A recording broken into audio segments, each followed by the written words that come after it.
warahmatullahi wabarakatuh. Jadi di sini kita berada di podcast ruang kelas, ruang untuk berdialog dan berbagi. Nah, di sini kita bakalan membahas tentang problematika dan tantangan seorang guru yang nantinya akan dijelasin oleh seorang narasumber yang inovatif dan juga kreatif pastinya, yaitu merupakan seorang mahasiswi dari program studi pendidikan kimia yang saat ini berkuliah di Universitas Sriwijaya. Jadi kita bakalan berbagi informasi bersama narasumber kita. Sekian dari saya, kita akan lanjut ke bincang-bincang dan diskusi kita. Oke, di sini sudah ada narasumber yang kreatif dan juga inovatif yang kita sebut tadi, itu Zafira Adinda. Di sini beliau adalah mahasiswi dari Universitas Sriwijaya, program studi pendidikan kimia. Bener kan? Benar, saya Zafira Adinda, biasa dipanggil Zaza, dan saya merupakan mahasiswa semester 4 dari program studi pendidikan kimia Universitas Sriwijaya. Nah, jadi di sini Zaza bakalan cerita-cerita mengenai tentang problematika dan tantangan seorang guru. Di sini kita akan diskusi bareng. Mungkin pertanyaan pertama itu bakalan mengenai bagaimana sih menurut Zaza tantangan dan problematika seorang guru yang saat ini sedang dihadapi oleh banyak guru. Oke, untuk problematika dan tantangan, menurut dari pandangan saya sendiri, untuk problematika dan tantangan guru tersendiri itu banyak ya. Ada beberapa hal, di mana yang pertama itu yang dimana suatu kurikulum yang terus berubah. Nah, kurikulum ini kan dia selalu mengikuti yang namanya perubahan zaman. Semakin maju dari zaman tersebut, maka kurikulum akan terus mengikuti dan akan terus berubah seiringnya berjalannya waktu. Nah, di mana perubahan dari kurikulum ini sendiri merupakan suatu tantangan tersendiri bagi guru atau calon guru seperti saya, di mana untuk itu kita harus memiliki metode belajar yang selalu mengikuti dengan perubahan kurikulum yang terus berjalan. Kita tidak bisa kan menggunakan metode lama sehingga untuk pada kurikulum yang baru, karena hal tersebut kan akan membuat para siswa-siswa atau siswi kesulitan dalam melakukan pembelajaran di dalam kelas. Kemudian untuk hal berikutnya yaitu problematika bagi seorang guru, adanya pandangan rendah dari masyarakat terhadap guru.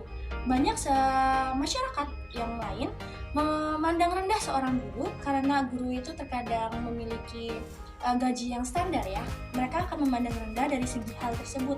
Namun mereka tidak memikirkan bahwa beban dari guru itu sendiri itu memiliki beban yang tinggi, di mana mereka kan bukan hanya mengajarkan materi kepada siswa-siswanya, tetapi mereka juga kan harus membimbing mereka untuk memiliki karakter yang baik untuk dalam kehidupan bermasyarakat mereka. Kemudian untuk itu juga ada juga yang namanya guru itu memiliki beban yang tinggi, di mana beban yang tinggi itu guru kan bukan hanya akan mengajar di kelas, tapi dia juga kan harus memiliki skill administrasi tersendiri, di mana mereka harus bisa mengelola kelas atau dapat mengatur dalam proses pembelajaran tersebut. Dan kemudian juga guru juga bukan hanya sekedar lulus dan langsung mengajar, tetapi mereka juga harus memiliki skill lain. Nah, skill lain itu mereka akan melakukannya dengan cara mengikuti pelatihan, workshop, atau seminar dan sebagainya. Dan itu kan merupakan beban tersendiri bagi guru untuk menjadi guru yang baik untuk pada di sekolahnya. Mungkin itu saja untuk pertanyaan pertama. Oke, baiklah, mungkin banyak sekali ya misal dipikir-pikir bahwa tantangan dan problematika seorang guru itu dan sangat kompleks sekali di dunia masyarakat juga sering banyak problem, bukan hanya dari situ, dari siswa sendiri dan juga kurikulum yang sering berubah. Oke, selanjutnya itu mungkin akan kami tanyakan itu mengenai bagaimana menurut Zaza sendiri cara mengatasi dan cara yang efektif lah untuk mengatasi namanya tantangan dan problematika yang dihadapi oleh seorang guru ini. Oke, untuk pertanyaan tadi, bagaimana cara mengatasi problematika dan tantangan bagi para guru kan? Untuk hal itu, seperti yang kita lihat tadi berbagai problematika yang sudah aku omongin, ada beberapa hal yang dapat mengatasinya, di mana pertama yaitu pemerintah harus mulai mengajak guru untuk melakukan pembaruan pada proses perubahan kurikulum.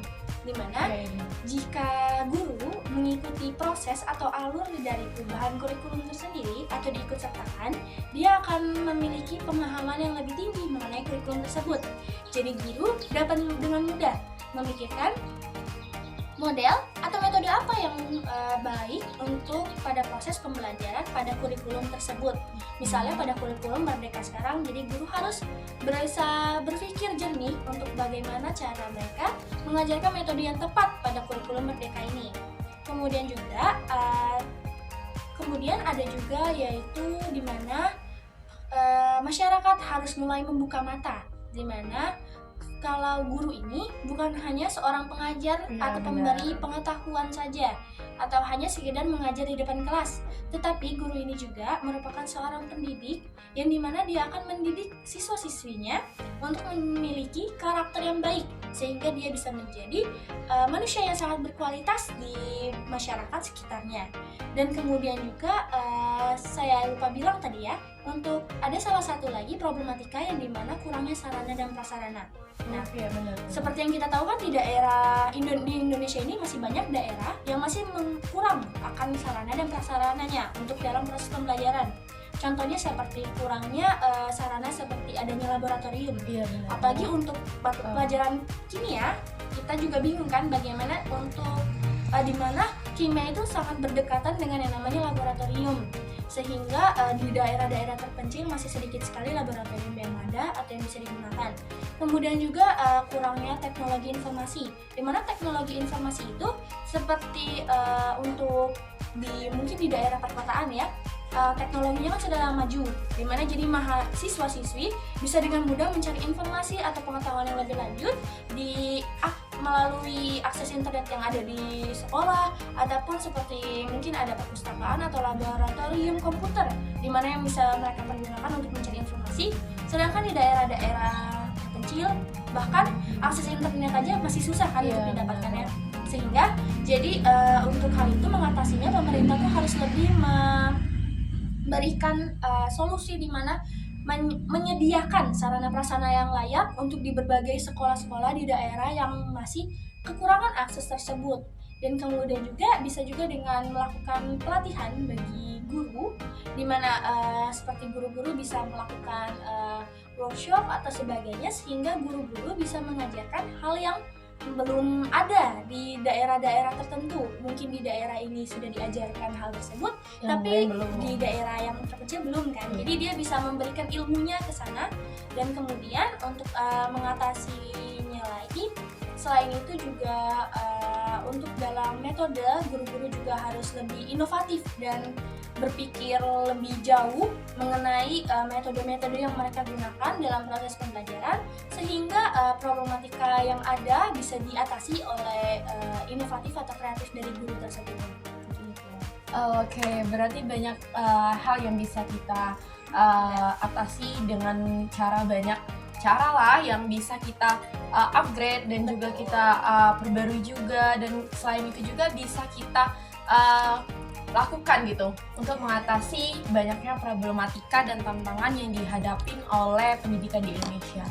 Oke, selain itu juga kan Zaza sebagai mahasiswi yang nantinya menjadi seorang guru.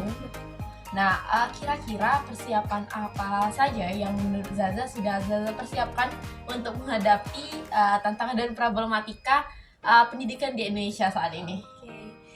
Untuk saya sendiri selaku mahasiswi dari program studi pendidikan, hal-hal yang untuk mengatasi dari problematika dan tantangan pendidikan di Indonesia, yang pertama itu sebagai mahasiswi ya tentunya juga harus mempersiapkan diri terlebih dahulu. Nah, untuk mempersiapkan diri ini banyak hal yang dapat dilakukan, di mana itu yaitu menambahkan ilmu pengetahuan.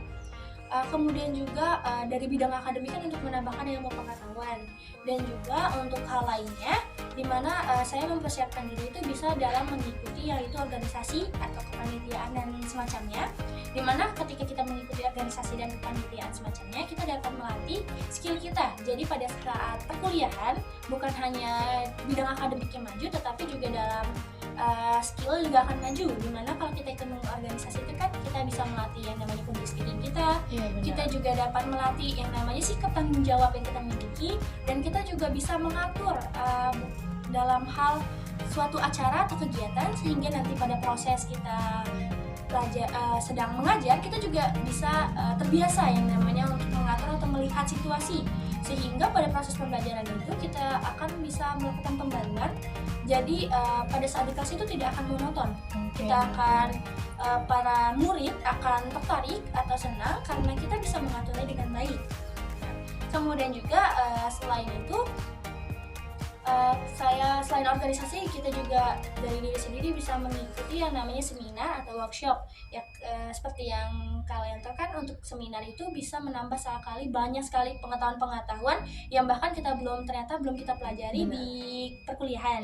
Nah, jadi untuk workshop sendiri kita juga bisa membangun skill-skill baru kita, sehingga kita bisa melakukan kegiatan atau kita bisa membagi pengalaman kita kepada murid-murid. Dan juga kita juga akan melatih yang namanya skill laboratorium, dimana kan kimia itu kan sangat berkaitan erat dengan laboratorium, sehingga ketika dalam proses pembelajaran kita juga bisa memberikan pengalaman kita, di laboratorium kita seperti ini. Apalagi untuk daerah-daerah yang namanya belum ada laboratorium atau yang masih singkat, jadi kita juga kan bisa membuat percobaan sederhana yang bisa dilakukan tanpa di laboratorium. Jadi murid-murid bisa merasakan apa yang kita rasakan, kita pelajari terlebih dahulu. Oke, berarti udah banyak persiapan yang sudah dilakukan oleh Zaza sebagai mahasiswi dari program studi pendidikan kimia yang nantinya akan menjadi seorang guru. Jadi persiapan ini mungkin akan membuat si Zaza nantinya saat menjadi guru itu udah siap yang menghadapi namanya tantangan dan problematika, apalagi di dunia masyarakat yang sangat mudah sekali kita rasakan, karena banyak masyarakat yang seringkali juga mengejas guru dengan kata-kata yang memang terkadang mereka tidak ingat bahwa guru adalah akar dari pendidikan di Indonesia. Mungkin itu saja yang bisa kami bahas di podcast kali ini mengenai tantangan dan problematika seorang guru dengan narasumber kita yaitu Zafira Adinda. Terima kasih dan selamat menyaksikan next episode selanjutnya.